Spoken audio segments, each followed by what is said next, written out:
I'm good, thank you. Are you? Yes, I am top notch. Top notch, thank you. Awesome. Well, I'm glad to see you not in your dressing gown. Although I wouldn't have actually argued about that because I would have also been sat here in some kind of warmth. If not, I've just chucked it Oh, behind me because I was a little bit nippy. So, I know. but yeah, welcome everybody. Thank you so much for joining us this morning for Cam and Sam for brunch, lunch, whatever you want to do, live. Tea. I'm still on my EAAs trying to get through them at the minute. Not really enjoying them. So today we just wanted to introduce ourselves in terms of something that we're going to do, I think, every Saturday moving forward at 11 a.m. And we are going to touch on a number of topics to help you that have also helped us in the last 12 months in terms of lockdown and what we've been through. So just to briefly introduce ourselves, so I am Sam Horn. I run Supreme Minority and also Supreme Coaching, so Team Supreme. I specialise working with ladies that have behavioural and emotional issues with food to help them overcome this to break free from any kind of disordered eating that they may have, as well as running a clothing line that helps to empower women feel awesome in their bodies. I'm Cam. That's a lot to follow. I'm like, so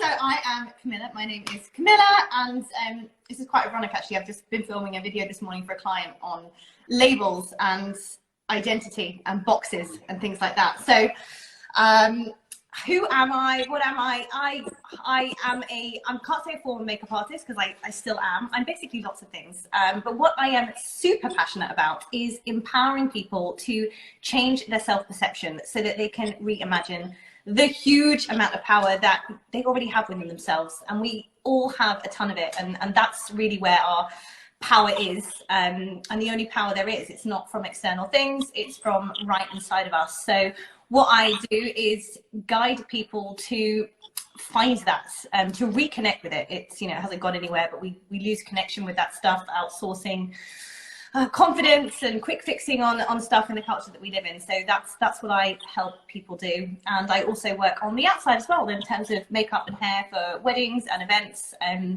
And I've got 3 agencies as well, which currently are not, well, they're not COVID friendly at all. We touch people for a living, not in that way. And it's live event based. So yeah. So yeah, that's taken a bit of a downturn, but it just means that I've been focusing on all the coaching stuff, which is great. So it's a blessing, really. Yeah, that sounds, it just gave me goosebumps when you said about that with the empowerment side and obviously giving that power back to people, because I think that's definitely where we overlap with how we work with clients. And giving them that power back of realising, like you say, it never went anywhere, but to help them reimagine and refine that inner power that they do have. And it's funny actually, because I've just been going through some of my client check-ins this morning, and the biggest shifts already that I'm seeing with them is this whole mindset shift they're having about their ability to do something, their ability to change, their ability to how they perceive the world. And it's really exciting. I love doing check-ins. I'm just like, every week it's like something new and exciting that comes through from a client. So yeah, it's awesome. It's that progress, isn't it? It's when you see progress within yourself, but also with other people. And I think it's so important. Which is why I'm a big fan of challenges. I'm always doing challenges and always challenging people as well, because it gets you outside of your comfort zone, and that's progress, even if it's just something small. Or something large, that little bit of progress just spurs you on to do a bit more. And once you start stacking that up and building that, you can, look back and go, wow, I've actually achieved a lot. What else can I do? And then you're pushing the boundaries each time and getting further and further. So, and I just love watching people do that, which I'm sure is the same with you, in terms of mindset and body image and things like that with the work that you do. Yeah, absolutely. And I think it's, in terms of like more of my why, I guess, is, I came into doing what I did because I've had problems myself with confidence, eating, self-belief, having it knocked out of me from the people that I grew up with. My ex-fiance that I was with at the time, he was a massive contributor to me having a really warped, disordered view of my body, and it went out of control. Got to the point of like breaking my foot. I was that anorexic. I wasn't that anorexic that they had to hospitalise me, but I still ended up in hospital with a broken foot, and led me on to then bulimic tendencies, and thought I'd resolved that by coming into then bodybuilding, thinking, well, someone's now telling me that I've got to eat this way, so it's okay. And they're telling me to control my food, so it's okay. And it's interesting because I was having this chat with a client last night, actually, about the use of Fitbits, which they have their place, but I also think they do lead to a lot of issues as well.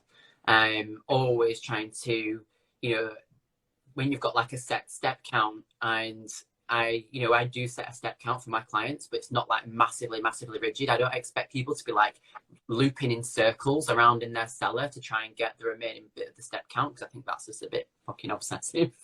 We've got a life, but it's to really work on that empowerment back to women, that they don't have to starve themselves in order to achieve their goals, that they can be fit and healthy, and actually relearning what health is, that it shouldn't be the aesthetic that we think to be health, of being lean with abs and, having this perfect figure. It just doesn't happen. It doesn't work like that. And it's enabling ladies to see the positive things about themselves, because we're so negatively biased in terms of our bodies anyway, that, if we look in a mirror, the first thing we generally see and think about ourselves is negative. And it's starting to help them take that shift and start to learn what they actually do love about their bodies and what they do appreciate that it can achieve. It doesn't need to be physical, it can be the mental, it can be like inner strength or anything that they've achieved. So that's kind of like my real drive as to why I do what I do. Amazing. And I totally resonate with but it's the obsessive kind of controlling behavior. And funny enough, I was speaking with one of my brides towards the end of last year, who actually suffered from anorexia in the past, and I was just referring back to when I did my show as a bit of a challenge in that kind of 7 weeks thing, and it's almost like there's sort of allowing yourself to have it's just another outlet for controlling your food, and the same kind of eating disorder stuff, bulimia and anorexia and things like that. She was like 100% agree, and she's into her fitness stuff, and I don't think you just got to be very kind of careful of your motives behind things. And that's why I think self-awareness is massively key in all of our lives and for all of us, because when we're aware of why we're doing things and what we're doing and sort of what drives it, then we're able to manage it. And I don't believe in denying any sort of necessarily kind of tendencies. It's more just in the management of it, not trying to avoid them, because I think with avoidance, certainly with addiction, you put one thing down and you just pick another thing up. So if you're aware of it and you accept it, and it is a big kind of exercise in acceptance, then you can sort of manage it better. But I think also with avoiding, then you're generally verbally bashing yourself internally with your internal dialogue, and that's not good either, and coming from a place of you can't do that and that's bad or that's good. Like, I don't think things should be viewed like that. It's, if you can take a better perspective on things and manage it more effectively, then life just becomes so much easier, and you're working with yourself as opposed to just kind of grabbing blueprints off other people or necessarily kind of going with what textbook therapy and stuff like that. It's more working with yourself, and the key to that is gaining the self-awareness in the first place and really sort of monitoring. And in terms of a step tracker as well, I'm just in fact I'm going to do a story, it's something coming up in my stories, because I'm using like a fitness app at the moment for like workouts with a guy called Tom, which I'm just loving. It's just kept me sane during lockdown. But he's like, can you get a step tracker? And I was like, I don't really want to get into that obsessive, tracking food, tracking steps, because I know where that sort of leads me, and then I get like with it. But it has been great, and it's here. I just got I didn't go into that because you got a nice green one, didn't you? Yeah, I just got this from Amazon, and it was literally like 35 quid or something. I didn't want to spend a fortune just for tip track, but it does keep you on track a little bit. And when you've done 7,000 steps is quite easy to do, especially walking the dog. But it's been a tool. It's been a helpful tool, as long as it doesn't get crazy sort of booking stuff in and logging stuff, and then kind of all the obsessive things come out, and I think that's when things become unhelpful. So it's walking that tightrope, isn't it, and finding that balance. Things. Like you say, it's that self-awareness again, though, isn't it? It's like you being able to notice when it is unacceptable, when you've tipped over that line, which I think a lot of people don't realize, that when they are doing stupid things like midnight at night to try and get the rest of the step count in before it turns midnight, it's like, come on, seriously. Like, you're now impacting your sleep anyway, so you're not going to get a great night's sleep. And if anything, your circadian rhythm is far more important than a step count in terms of actually, you know, regulating that, in my eyes, of everything else that then happens to your body. So if you miss like a step count by a couple of thousand and you have a better night's sleep, then I think it kind of like levels up a bit for me. But yeah, definitely that self-awareness piece of knowing when is too far. And I don't think all coaches are very good either at necessarily monitoring that when they have their set ways of how they work. Which, and again, picking up on people's behaviours and habits, or learning how to manage them or help them strategize to overcome certain things. I just don't think a lot of coaches are at that point yet, personally. And this is a problem with off-the-shelf stuff in general, isn't it? It comes in this area. You know, there isn't one size fits all. There never has been, there never will be.